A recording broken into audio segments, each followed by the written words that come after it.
নমস্কার বন্ধুরা, শতাব্দী ব্লগে সবাইকে স্বাগত। আমার আজকের রেসিপি কচু দিয়ে ডিমের ঝোল। তো দেখো, এখানে আমি ভালো করে কচুটাকে কেটে ধুয়ে নিয়েছি। আর এখানে দেখো একটা আলু নিয়েছি, আর এখানে ডিম আছে।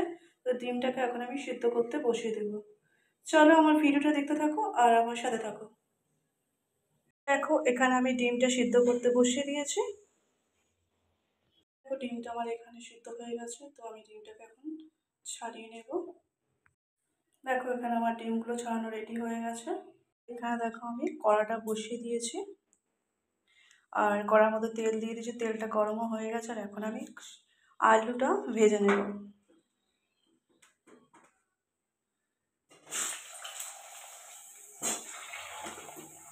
তো এখন আমি আলুগুলো ভেজে নেব।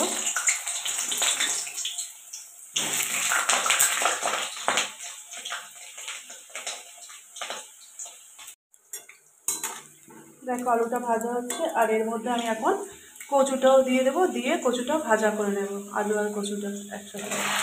তো দেখো, কচুটা দিয়ে দিচ্ছি। কচুটা কিন্তু দিয়ে ভালো করে ভাজা করে দিতে হবে, যদি কচুটা লাল লাল করে। তো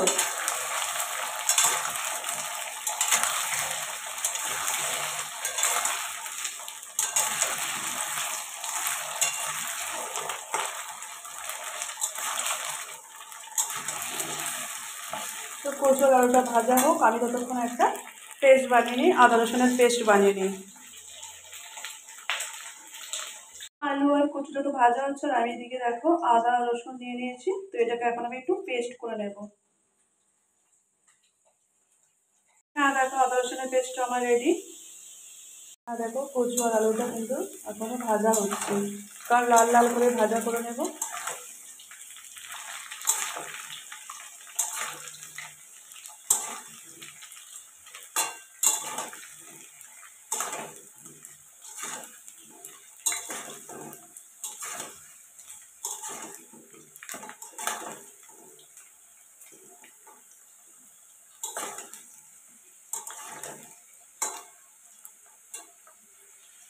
দেখো, এখানে আমার কচুগুলো লাল লাল করে ভাজা হয়ে গেছে, কচু আর আলু। তো কচু আর আলুটা এখন আমি তুলে নেব। নিয়ে এই তেলের মধ্যে কিন্তু আমি ডিমটা ভাজা করে নেব।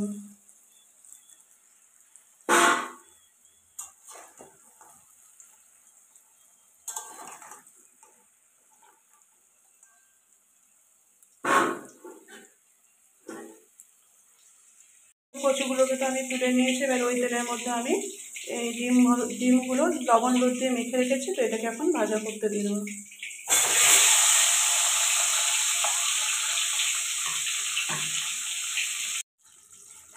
ডিমগুলোকে লাল লাল করে ভাজা করে নিতে হবে।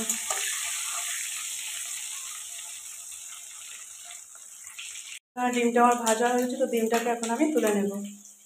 ডিমগুলো ভেজে তুলে নিয়েছি। নিয়ে ওই তেলের মধ্যে এখন দিয়ে দেবো শুকনো লঙ্কা, গোটা জিরে, দারচিনি, এলাচ, লবঙ্গ। তো এগুলো ফোড়নে দিয়ে দিলাম।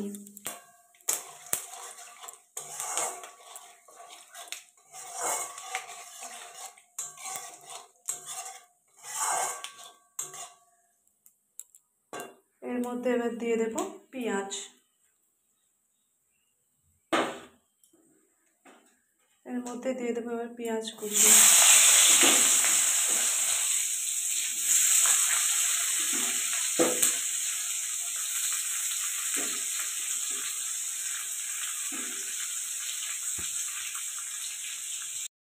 তো পেঁয়াজটা এখন লাল লাল করে ভেজে নেবো আমি।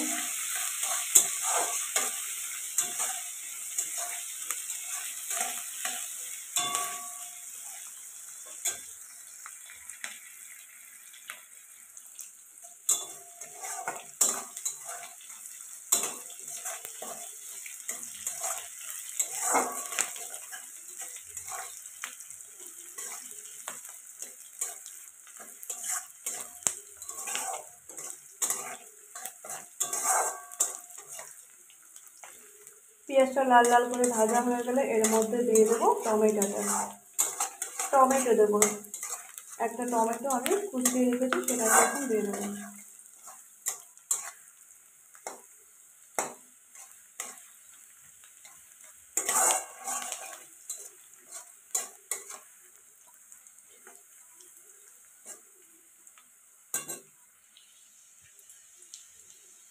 তো এই টমেটোটাকে আমি কুচিয়ে রেখেছিলাম, তো এটাকে এখন দিয়ে দেবো।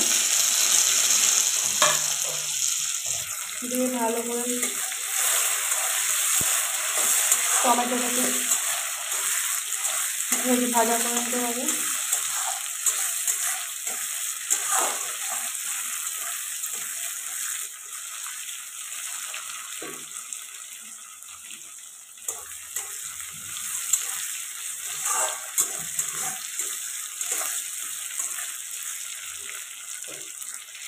এটাকে টমেটোটা একটু নরম হয়ে যাবে, এর মধ্যে আমি একটু লবণ দিয়ে দেবো।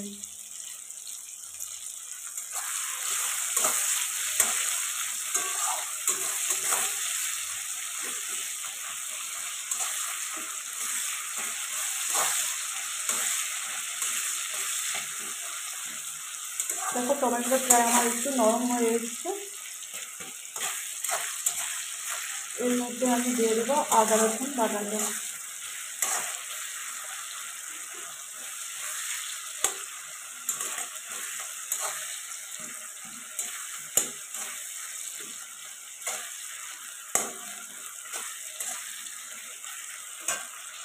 তো এর মধ্যে এখন দিয়ে দেবো আদা রসুন বাটা। তো দিয়ে দিলাম।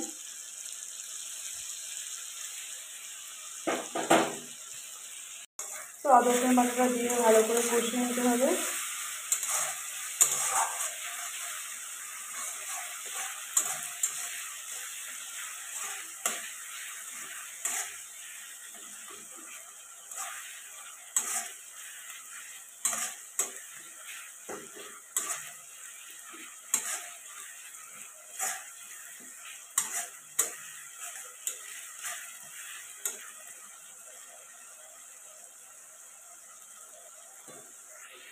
এখন এর মধ্যে দিয়ে দেবো আমি হলুদের গুঁড়ো।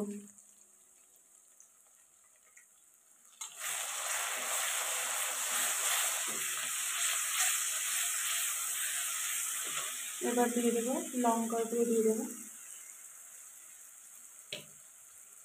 আর তখন আমি টমেটোর মধ্যে লবণ দিয়েছিলাম, তো এখন আমি অল্প করে লবণ দিয়ে দেবো।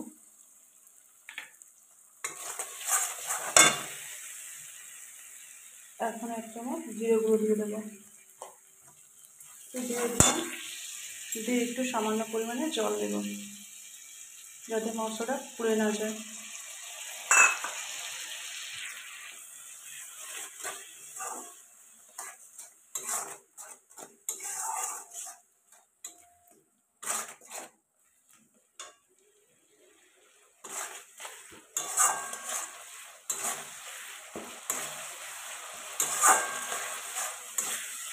দেখো কষানো আমার হয়ে গেছে। এবার আমি এর মধ্যে দিয়ে দেবো কচু আর আলুটা, ভেজে রাখা কচু আলুটা দিয়ে দেবো।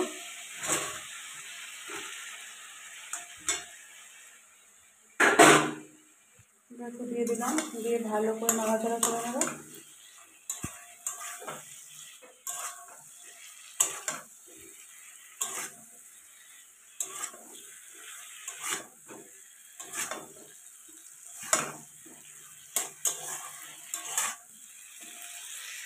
দেখো কচু আলুটা কষানো এখানে আমার রেডি হয়ে গেছে। এবার এর মধ্যে আমি জলটা দিয়ে দেবো।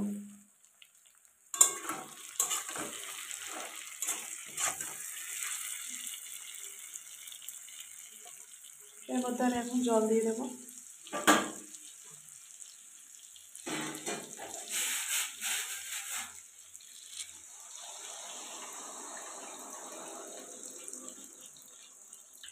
দিয়ে দিয়েছি। তো এই ঝোলটা ফুটে ওঠা পর্যন্ত অপেক্ষা করতে হবে। তারপর এখানে ঝোলটা ফুটে উঠলে আমি ডিমগুলো দিয়ে দেবো। ঝোলটা ফুটে উঠেছে, এর মধ্যে এখন আমি ডিমগুলো দিয়ে দেবো। তো ডিমগুলো দিয়ে দিলাম। দিয়ে আর একটু কিছুক্ষণ রান্না করে নিতে হবে। দেখো এখানে কিন্তু আমার তরকারিটা প্রায় রেডি হয়ে গেছে। এবার এর মধ্যে আমি একটু দিয়ে দেবো গরম মশলা গুঁড়ো।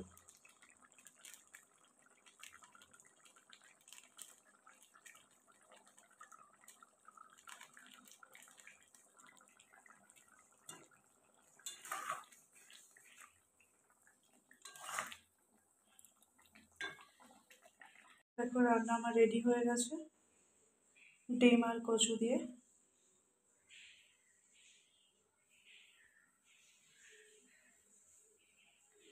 দেখতে পাচ্ছ বন্ধুরা, ডিম আর কচু দিয়ে রেসিপি আমার একদম রেডি। বন্ধুরা, আমার ডিম দিয়ে কচুর ঝোল রেসিপি একদম রেডি। তো আমার আজকের এই ডিম দিয়ে কচুর ঝোল রেসিপিটি তোমাদের কেমন লাগলো জানাতে ভুলবে না। চ্যানেলে নতুন হয়ে থাকলে চ্যানেলটিকে সাবস্ক্রাইব করে পাশে থাকবে। আজকের মতো ভিডিওটা আমি এখানে এন্ড করছি। দেখা হবে নতুন কোনো ভিডিওতে। ততক্ষণ তোমরা ভালো থেকো, সুস্থ থেকো, সাবধানে থেকো। সবাইকে টাটা।